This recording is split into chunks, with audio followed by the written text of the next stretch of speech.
Olá pessoal, eu sou o professor Aline Magalhães. Estamos começando mais uma de nossas aulas da disciplina de Banco de Dados Não Convencionais do curso de Gestão de Dados do Centro de Educação Aberta e à Distância da Universidade Federal do Piauí. Nessa aula, nós vamos falar sobre o conceito de distribuição de dados. Com observação, nós vamos falar apenas de distribuição de dados no contexto do uso de banco de dados no SQL, ou seja, vamos falar brevemente desse conceito. Nós não vamos nos aprofundar em distribuição de dados. Então, os bancos de dados distribuídos são uma das principais motivações para utilizar bancos de dados no SQL, visto que os bancos de dados no SQL são mais fáceis de escalar em sistemas distribuídos. Esses sistemas eles são formados por vários servidores conectados por uma rede de forma transparente aos usuários, ou seja, esses usuários não percebem que nós temos várias máquinas conectadas, eles pensam que essa máquina é apenas uma máquina só, uma máquina grandona com vários recursos dessas várias máquinas. E esses sistemas, essas máquinas, ou melhor, esses sites, armazenam os dados fisicamente. Com isso, cada um desses sistemas pode gerenciar esses dados de forma independente um do outro, provendo dessa forma uma alta disponibilidade dos dados. Assim, caso um servidor desses falhe, o outro pode assumir o lugar dele, fazendo com que o sistema não fique disponível. Ou ainda, caso não exista uma máquina para substituir esse sistema, esse site, o restante do sistema ainda pode continuar funcionando de uma forma parcial. Também, nesses sistemas, nós podemos prover o balanceamento de carga, ou seja, nós podemos distribuir as várias requisições do usuário entre várias máquinas, para que um servidor não fique mais atarefado do que os demais. Também nós podemos fazer um processamento paralelo de dados. Caso nós tenhamos uma tarefa bem grande, que vai demorar a ser feita por apenas uma máquina dessa, nós podemos dividir essa tarefa em vários pedaços, e esses vários pedaços vão ser processados por vários desses servidores de forma paralela, diminuindo o tempo de resposta. As implementações que nós vamos ver aqui são a fragmentação e a replicação de dados. Então, na fragmentação de dados, nós temos que uma tabela pode ser particionada em vários fragmentos. Então, nessas três tabelas A, B e C, por exemplo, a tabela A foi dividida no fragmento A', A3', e A2' e A3'. E cada um desses fragmentos são distribuídos em partições de sites diferentes. Eles podem ser distribuídos em partições de sites diferentes, ou seja, em máquinas diferentes. E esse particionamento ele pode ser feito tanto horizontalmente, em forma de colunas, a gente distribui as colunas de uma tabela entre essas várias partições, ou horizontalmente, em forma de linhas, a gente distribui as linhas, as tabelas entre as partições. Esse sistema ele permite que haja muito mais recursos do que haveria em apenas um servidor. Então, ao invés da gente ter um servidor com banco de dados de tamanho X, nós temos um servidor com tamanho 3x. E da mesma forma se aplica tanto a memória como ao processamento de dados. E no SQL, o agregado é a unidade de fragmentação. E o agregado acaba sendo um conceito muito bom de ser utilizado para o particionamento de dados, para a fragmentação de dados, melhor dizendo. Visto que o agregado é um conjunto de dados relacionado, cada uma dessas unidades vai ser armazenada nessas várias partições aqui. Então, a gente vai ter vários conjuntos de agregados distribuídos entre as várias partições do banco de dados. Com isso, nós temos também esse sistema ele pode permitir o balanceamento de carga, tanto de armazenamento, distribuir o armazenamento, como o processamento entre essas máquinas. Eu vou explicar isso aqui melhor no próximo slide. Então, quando a gente vai fazer a fragmentação na distribuição de dados, nós devemos tentar fazer um projeto ótimo para essa distribuição de dados. A gente deve levar em consideração que cada transação, cada operação, ou conjunto de operações que vão ser executadas no banco de dados, elas devem acessar apenas um site. Então, eu devo levar em consideração que uma determinada consulta na tabela A vai precisar acessar apenas o conjunto de dados de A' para que ele tenha que acessar apenas a partição X. Assim, também uma outra consulta que vai acessar a 2' vai acessar apenas a partição Y, e uma outra consulta que vai precisar acessar apenas a 3' vai acessar a partição Z. E essas 3 consultas podem até ser executadas de forma paralela, visto que esses sites executam e processam seus dados de forma independente. Outra coisa que deve ser levada em consideração é que o processamento deve ser igual entre cada um desses sites. Então, tem que tentar distribuir os dados entre esses sites de forma que um servidor não atenda mais requisições do que os outros, do que os demais, para que ele não fique mais afogado de tarefas do que os outros. Ou seja, fazer um projeto de banco de dados acaba sendo bastante complicado e até ótimo, né? Acaba sendo bastante complicado e até impossível, visto que é bem difícil a gente ter um cenário que a gente consiga fazer isso aqui de uma forma ótima, né? Por exemplo, muitas vezes a gente vai ter uma consulta que vai precisar acessar tanto a linha como a 2 linhas. E nesse caso, para que essa consulta acesse essas 2 partições, os 2 sites vão ter que estar disponíveis e ela vai ter que esperar até que isso aconteça. Para que a gente tente conseguir fazer pelo menos um projeto próximo do ótimo, a gente tem que tentar adotar algumas abordagens de projeto, como, por exemplo, tentar colocar esses sites em uma localização física próximo de onde eles sejam acessados. Então, se eu tiver, por exemplo, que todos os usuários de São Paulo estão cadastrados, estão armazenados aqui na partição A, esse site vai ter que ser a partição A', né? A partição fragmento A', na partição X. Então, vou ter que o site 1 ele seja armazenado fisicamente no estado de São Paulo. Ou eu vou ter que tentar distribuir esses dados de modo que o acesso seja paralelo. Então, vou tentar distribuir esses sites de forma que o processamento desses dados possa ser dividido e ser executado de forma paralela em cada uma dessas partições de dados.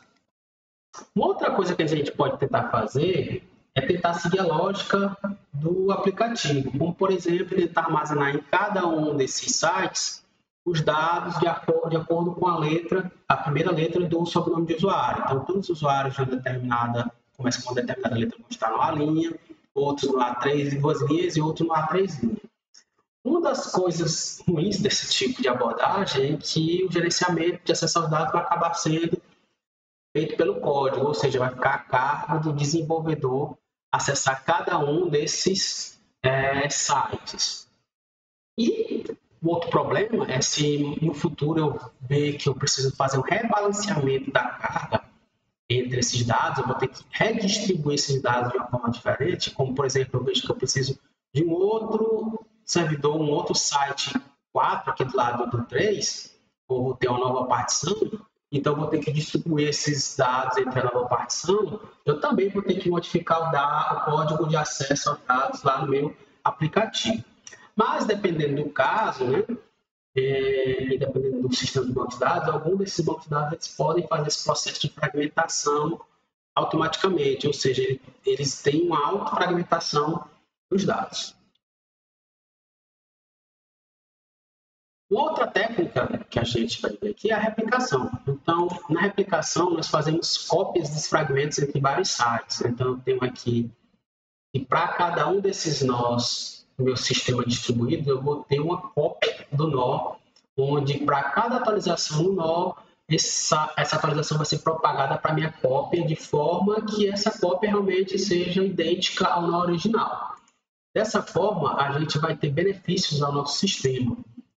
A gente vai ter uma redundância dos dados, trazendo a tolerância a falhas. Então, caso esse nó original falhe, a cópia pode assumir o lugar dele, não deixando o sistema indisponível. E também a gente pode ter efetivamente um balanceamento de carga. Como esses 2 nós aqui são idênticos, os vários usuários podem ler em cada um desses vários nós aqui, desses 2 nós, de forma igual, fazendo com que eu não utilize apenas o nó original, o servidor primário, para atender os usuários. Eu posso também distribuir um pouco da carga de trabalho com a cópia para que ele não fique muito atarefado. E, por motivos óbvios, eu tenho uma cópia, um backup online do meu sistema. Lembrando que essa cópia não precisa ser apenas de um, né? Como no caso aqui, a gente está vendo que esse nó ele tem mais de uma cópia, eu posso até ter 2, 3, várias cópias, tanto que eu achar necessário para o meu sistema. As técnicas de replicação que nós vamos ver aqui são a mestre-escravo, master-slave e o ponto-a-ponto, P2P. Na replicação mestre-escravo, eu vou ter um nó primário chamado de mestre e 2 nós secundários chamados de escravo. E cada um desses escravos aqui são réplicas, são cópias desse nó primário, do nó original. Então, sempre que é feita uma modificação aqui no mestre, essas modificações são propagadas aqui para os escravos para que esses nós sejam idênticos. Então, o nó mestre ele vai atender tanto a leituras como a atualizações dos usuários. E sempre que for feita a atualização, esses dados são propagados para os escravos. E as réplicas vão poder atender a leituras dos meus usuários ou aplicações, visto que elas são cópias idênticas do meu mestre, né? Com isso, eu tenho uma distribuição efetiva da carga de trabalho entre os nós. A gente não vai deixar o nó mestre afogado com todas as requisições dos usuários. Ele pode passar algumas leituras para os seus nós escravos, né? Lógico que as atualizações vão continuar sendo feitas apenas no mestre. Com isso, eu tenho a resiliência de leitura, né? E tudo isso é feito de uma forma mais fácil, mais prática, mais confortável no meu sistema. Mas, como desvantagem, esse sistema possui uma janela de inconsistência, que é um momento em que clientes podem ler dados diferentes, né? Então, o mesmo cliente, os vários clientes podem ler dados diferentes no mesmo sistema. Então, quando é feita uma atualização aqui no meu mestre, é feita uma propagação dessas atualizações para os escravos. Mas dependendo do estado da rede, se uma rede estiver mais lenta do que a outra, essa propagação vai demorar mais um escravo do que o outro. E nesse momento, usuários diferentes, em nós diferentes, vão acabar fazendo leituras diferentes do dado do sistema. Obviamente que isso até que a propagação seja concluída. Ou seja, em um determinado momento, a janela de consistência vai acabar e os usuários vão ler os mesmos dados. Mas até que isso aconteça, vai haver sim inconsistência no sistema. E pode até haver uma inconsistência para o mesmo usuário. Se eu tiver um usuário que está fazendo atualização no mestre e está fazendo leituras nos escravos, se essa propagação demorar, ele não vai conseguir ver uma atualização que ele acabou de fazer no mestre. Nosso segundo método de replicação é o ponto a ponto, onde não há um nó mestre. Todos os nós eles funcionam de forma independente, eles podem fazer leituras e atualizações independente um do outro, né? E nesse sistema, uma das coisas boas é que a gente pode inserir um novo nó aqui de forma fácil, né? Só fazer a cópia dos dados para esse nó e ele pode ser facilmente colocado nesse sistema. Obviamente, sempre que o sistema fizer uma atualização, ele vai ter que propagar para todos as outras cópias dessa atualização. Com isso, a gente pode ter, para esses sistemas, o mais adequado para eles é que a gente utilize esse tipo de replicação ponto a ponto em sistemas imutáveis, ou seja, sistemas onde não há muitas atualizações. Caso contrário, caso eu utilize sistemas muito atualizados, eu posso ter um conflito de gravação, ou seja, 2 nós que façam uma gravação do mesmo dado ao mesmo tempo, quando eles forem tentar propagar suas atualizações, vai haver um conflito de atualização. A gente vai ter que decidir qual desses nós vai realmente propagar seu dado e qual deles vai ter o seu dado perdido. Para que isso não aconteça, há alternativas para o conflito de gravação, como, por exemplo, eu ter servidores de gerenciamento de atualizações. Então, eu tenho servidores que vão estar gerenciando a atualização entre esses sistemas para que não ocorra conflito de atualização. Mas esses servidores vão acabar sendo um ponto de falha no sistema, visto que caso eles falhem, o sistema vai ficar parado. Mas existem também protocolos de gravação, como, por exemplo, entre os vários que existem, existe o Paxos, que é um dos mais conhecidos. E esses protocolos, eles fazem uma série de verificações entre as aquisições e atualizações do sistema para que não haja um conflito de atualização. Obviamente, esse sistema vai ter um peso no meu sistema distribuído, né? Esse meu protocolo, visto que ele vai fazer muitas verificações no sistema e, com isso, vai acabar deixando o sistema mais lento. Então, os nossos sistemas distribuídos, eles podem também utilizar essas técnicas de fragmentação e replicação de forma mista. A gente pode utilizar os dois ao mesmo tempo no sistema distribuído.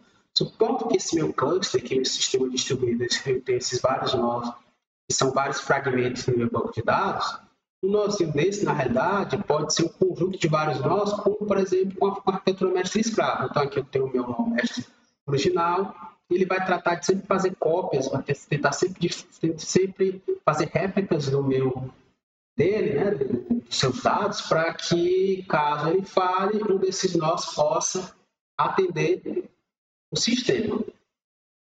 E esse cluster ainda pode ser, esse conjunto de máquinas ainda pode ser uma parte de um outro cluster bem maior e até localizado em várias partes do mundo. Com isso, eu tenho até uma tolerância a falhas bem grande. Caso haja uma catástrofe, esse sistema que caia, os outros podem continuar assumindo e eu vou ter um sistema à prova de falhas. Né? Não vai... sistema pode dizer que ele seja até impossível de todos esses sistemas distribuídos falhar.